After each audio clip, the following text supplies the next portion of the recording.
traders, before we start looking at a chart for setups, we must know how to analyze market structure. Without this knowledge, we're going to be using discretion every time we look at the chart, which is going to lead to inconsistency in our plan, false setups, and poor psychology when you inevitably get confused and irritated.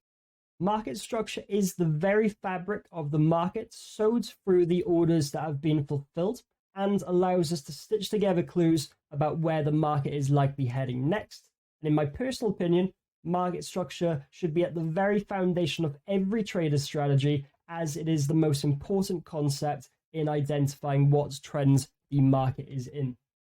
The market structure is quite commonly looked at within retail traders in recent years. However, most have only scraped the surface when it comes to in-depth analysis. Retail traders mainly look at one type of structure, which I personally classify as major structure. However, within my methodology, we have identified three more structure types, which are minor structure, which will appear within major structure, and swing structure, which will be external to major and minor structure. By differentiating between these structure types, we dissect the market and are able to view what I call the true order flow in the short, medium, and long-term scale. Now, we do all of this on a single time frame, removing a huge boundary for traders. Now, although this sounds unorthodox and it sounds a bit complicated, this is actually very easy to do and will give you the most clarity you've ever experienced when looking at a chart.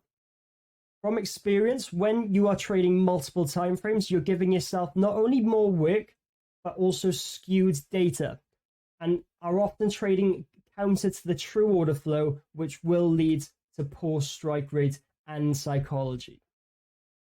Trading multiple timeframes can actually be successful, but most traders don't do it right. They will match two timeframes or more together without backtesting them, as backtesting multiple timeframes can actually be very difficult.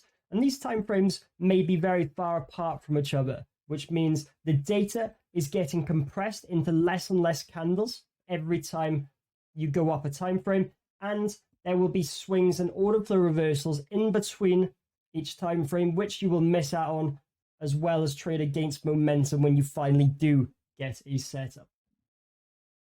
Now, I only know all this, guys, because it is how I originally traded when I first was introduced to these concepts.